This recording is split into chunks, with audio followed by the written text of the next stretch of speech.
afternoon. So this is the fourth part of बड़े घर की बेटी. So this is the fourth part,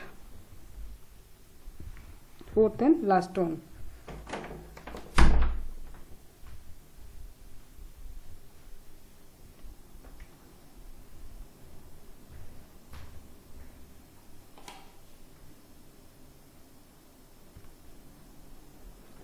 आनंद ने जिस समय लाल बिहारी सिंह सर झुकाए आनंदी के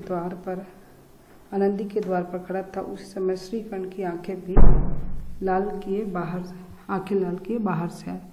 भाई को खड़ा देखा तो घृणा से आंखें फेर ली और कतरा कर निकल गए, मानो उनकी परछाई से ही दूर भागते हों. Now who came? He was standing near to Anandi room. Then that time Shrikant, he got angry and he didn't talk with Lal Bihari. Anandi ने लाल बिहारी की शिकायत तो की थी, लेकिन अब मन ही मन पछता रहे थे. Now what happened? Anandi, she was feeling bad because of her both brother fighting happened. So she was feeling guilty now. वह स्वभाव से बड़ी ही दयावती थी. She here जेंडर दयावती, दयावान का दयावती. उसे इसका तनिक भी ध्यान नहीं था कि बात इतनी बढ़ जाएगी. She was very kind lady, so she didn't thought it will be like become big issue. वह मन ही मन अपने पति पर झुंझला रही थी कि वह इतने गर्म क्यों होते हैं.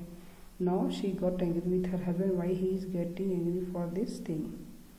उस पर यह भय भी लगा हुआ था कि कहीं मुझसे इलाहाबाद चलने को कहें तो मैं क्या करूँगी. इस बीच में जब उसने लाल बिहारी को दरवाजे पर खड़े यह कहते सुना कि अब मैं जाता हूँ, मुझे जो अपराध हुआ है क्षमा करना, तो उसका रहा सा क्रोध भी पानी हो गया. नाउ शी फॉरगॉट लाल बिहारी.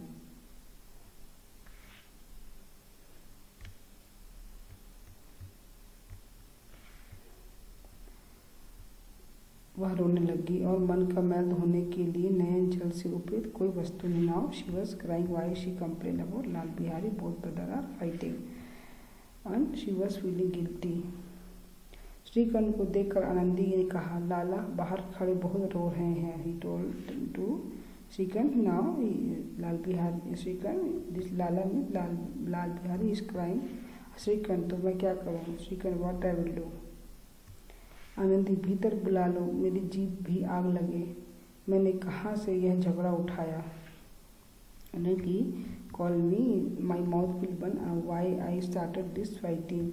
श्रीकंठ, मैं न बुलाऊंगा. आनंदी, पछताओगे, उन्हें भी बहुत ग्लानि हो रही है. ऐसा ना हो कहीं चल दे. श्रीकंठ ना उठे. इतने में लाल बिहारी भी कहा, भैया भाभी से मेरा प्रणाम कह दो, वह मेरा मुंह नहीं देखना चाहते, इसलिए मैं भी अपना मुंह नहीं दिखाऊंगा. नाउ बहुत बदल. लाल बिहारी इतना कहकर लौट पड़ा और शीघ्रता से दरवाजे की ओर बढ़ने लगा. अंत में आनंदी ने कमरे से निकली और उसका हाथ पकड़ लिया. लाल बिहारी ने पीछे फिर से देखा, आंखों में आंसू भर बोला, मुझे आने दो. आनंदी, कहाँ जाते हो?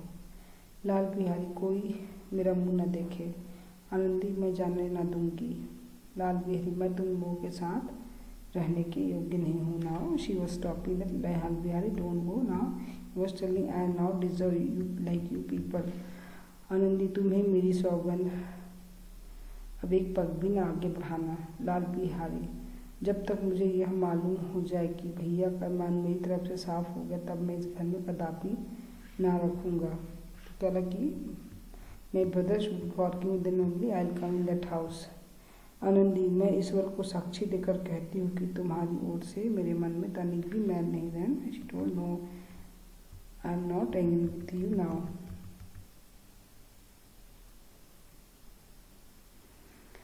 अब श्रीकंठ का भी हृदय पिघला. Now his brother also felt bad. उन्होंने बाहर आकर लाल बिहारी को गले लगा लिया. दोनों भाई खूब फूट कर रोए. लाल बिहारी ने शीर्षक से कहा, भैया अब कभी मत कहना कि तुम्हारा मुंह न देखूंगा. इसके सिवा आप जो दंड दोगे मैं सहर्ष स्वीकार करूंगा. Now Shrikant also became normal and he forgave his brother. Now both brothers are hugging each other and crying. Shrikanth ने कांपते स्वर से कहा, लल्लू इन बातों को बिल्कुल भूल जाओ, ईश्वर चाहेगा तो फिर ऐसा अवसर ना आएगा। तो it all to you forget now. Beni Madhav Singh बाहर से आ रहे थे। दोनों भाइयों को गले मिलते देखकर आनंद से पुलकित हो गए और बोल उठे, बड़े घर की बेटियां ऐसी ही होती हैं, बिगड़ता हुआ काम बना लेती हैं। गांव में जिसने भी यह वृत्तांत सुना उसी ने इन शब्दों में आनंदी की उदारता की सहारा की। बड़े घर की बेटियां ऐसी होती। वृत्तांत मतलब होता है बड़ा story. So what is the conclusion the story? क्या है इसका कि किस प्रकार जो आनंदी शुरू में तो गुस्सा हुई, लेकिन बाद में उसने बिगड़ते काम को बना लिया और दोनों भाई के बीच जो झगड़ा था उसने सुलह कर ली। तो गाँव तो कैसी थी आनंदी? बड़े घर से आई थी लेकिन बहुत ही दयावान थी। उसने कभी मन में मैल नहीं रखा। जब उसने देखा कि दोनों भाई आपस में लड़ रहे हैं तो तुरंत उसने लाल बिहारी को जाने से रोक लिया और सारे गांव में उसकी तारीफ की कि बड़े घर की बेटियां ऐसी ही होती हैं।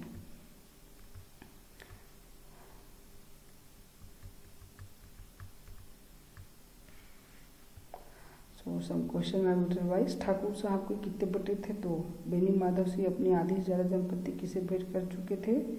कोर्ट में। ठाकुर साहब के बड़े बेटे का नाम क्या था? श्रीकंठ। श्रीकंठ घर आया करते थे शनिवार को। आनंदी के पिता का नाम क्या था? भूप सिंह। थाली उठाकर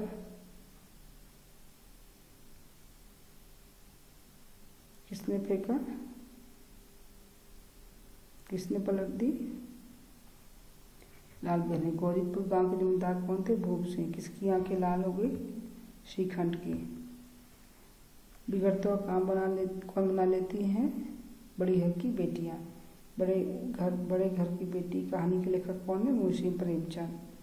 सो बेनी माधव सिंह के परिवार का संक्षिप्त विवरण दीजिए। तो you have to write about Beni Madhav Singh who was staying, how many son he have. Anandi ने अपने ससुराल में क्या रंग ढंग देखा? तो when Anandi came first time in his in-laws, or what she felt, you have to write this one. Lal Bihari Anandi पर क्यों बिगड़ पड़ा? So why he got angry? Because he brought some, क्या हुआ था, दो चिड़िया लाया था और उसने आनंदी ने सारा घी उसमें डाल दिया, इसलिए वह बिगड़ गया था। आनंदी बिगड़ता हुआ काम कैसे बना लेती है? उसने देखा जब दोनों भाई लड़ रहे हैं तो जाकर उसने लाल बिहारी का हाथ पकड़ लिया और उससे माफ़ी मांगी और उसको नहीं जाने को कहा। आनंदी का चरित्र चित्रण कैसे कीजिए? आनंदी कैसी थी? आनंदी बड़े घर की बेटी थी और बहुत ही अच्छे परिवार से आई थी, लेकिन कैसी थी वह? दयावती थी। आनंदी को पता था कि कैसे घर को संभालना है। तो this question answer you have to write minimum 3 line because it will come for 3 marks. And this one you have to write only single one word you can write. You need to write all the answer.